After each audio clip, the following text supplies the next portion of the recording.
दरम्यान नितेश राणे हे भाजप कार्यकर्त्याची भेट घेऊन आलेत आणि त्यानंतर ते माध्यमांना प्रतिक्रिया देत आहेत। मुळात मला हे कळलं नाही की आम्ही सगळेजण एका राजकीय पक्षाचे सदस्य आहोत, कार्यकर्ते आहोत, पण आमचे वैयक्तिक आयुष्य आणि आमचे व्यवसाय आणि ह्या सगळ्या गोष्टी असतात ना। कोण हॉटेल व्यावसायिक आहे, कोण पर्यटन व्यावसायिक आहेत, कोणाचे क्रशर आहेत, कोण रोड कॉन्ट्रॅक्टर आहेत ना सगळ्यांचे। आम्ही राजकारण समाजकारण धरून आम्ही पक्षाचं काम करतो, कारण का आम्हाला पक्षाची विचारधारा आवडते। आम्हाला देशासाठी, राज्यासाठी, सिंधुदुर्गासाठी काम करायचं असतं, म्हणून आम्ही त्या पक्षाचे सदस्य होतो। पण त्याच्यामुळे आम्ही आमचं वैयक्तिक आमचं जे पोटापाण्याचा जो विषय आहे तो बाजूला ठेवू शकत नाही ना। आणि तेच आमचे विजय कनेवडेकर आता नाही वर्षानुवर्ष करतात। त्यांचं बाजारपेठामध्ये त्यांचं स्वतःचं दुकान आहे, त्यांचा व्यवसाय आहे आणि व्यवसायाच्या दृष्टिकोनातून त्यांच्या घरामध्ये अशा पद्धतीचा उलाढाल असेल तर मला कळलंच नाही काय चुकीचं आहे। मला कोणाच्या आरोप प्रत्यारोप या भानगडीत जायचंच नाही आहे, कारण का तो आता सगळी ही पूर्ण तक्रार कोणाकडे गेली आहे? राज्य निवडणूक आयोगाकडे गेली आहे। पोलीस चौकशी करतायत, म्हणून त्या ह्याच्यामध्ये आम्ही कोणीही हस्तक्षेप करणं हे मुळात चुकीचं आहे। पण मला एवढंच माहिती आहे की विजय कनेवडेकरजींचा इकडून अशा पद्धती कुठली कृत्य होत नाही, एक। आणि दुसरं मी तुम्हाला मूळ सांगतो, भारतीय जनता पक्षाला अशा पद्धतीच्या निवडणुका लढवण्याची काही गरज नाही, काही गरज नाही। आमच्याकडे नरेंद्र मोदी साहेबांसारखं नेतृत्व आहे, आमच्याकडे फडणवीस साहेबांसारखे मुख्यमंत्री आहेत, म्हणून आम्हाला अशा पद्धतीने निवडणुका लढवण्याची गरजच नाही। आम्ही विकासावर, आमच्या सरकारच्या योजनांवर, ह्याच गोष्टीवर आम्ही निवडणुका लढवतोय। आणि म्हणून हे जे काय प्रकार घडला त्या बाबतीमध्ये आता राज्य निवडणूक आयोग आणि पोलीस खात्यातून उलगडा होईल, त्याच्यावर कळेल पुढे काय काय होत आहे। पण हा पैसा निवडणुकीसाठी नव्हता हे स्पष्ट होते का? हे आता मी कसं तुम्हाला त्याचं उत्तर देऊ? ते आता निवडणूक आयोग चौकशी करणार, पोलीस चौकशी करणार, पण मूळ त्या ज्याच्या घरामध्ये हे सगळं सापडलं त्याचा व्यवसाय आणि त्याचा बॅकग्राऊंड आपण बघणार आहोत की नाही?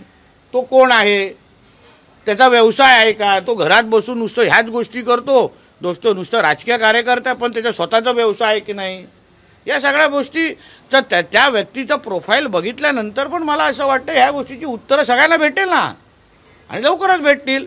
जे काय चौकशी निवडणूक आयोग करेल, जे काय चौकशी आमचे पोलीस करतील ते निपक्षपातीने असेल, स्पष्ट असेल, कोणाची बाजू न घेता पारदर्शक पद्धतीने असेल।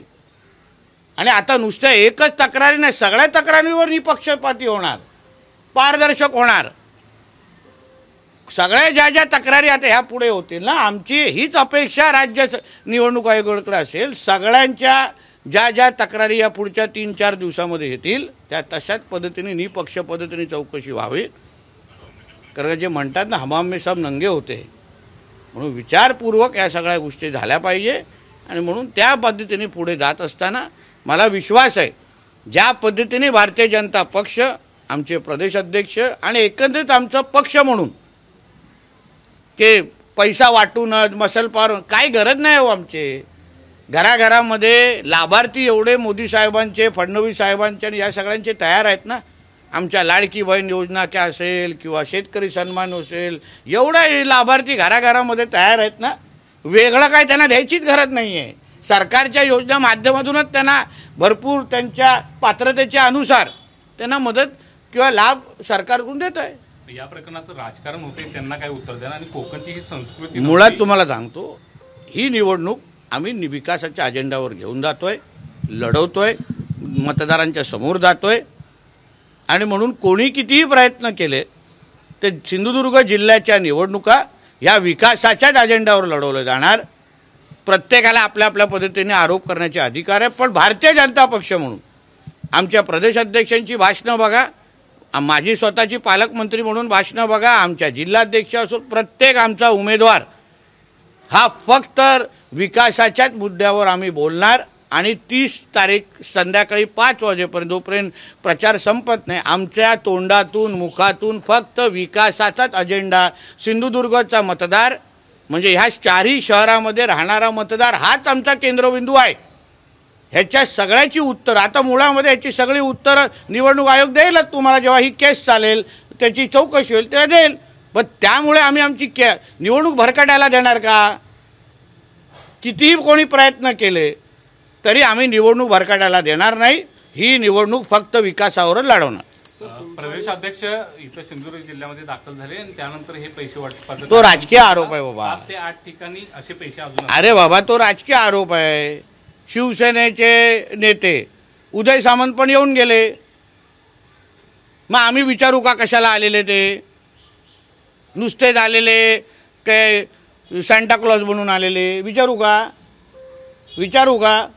कारण का आम्हाला त्या नेते येतात, नेते आहेत ते प्रदेशाध्यक्ष, तर आमच्या पक्षाचे प्रदेशाध्यक्ष आहेत.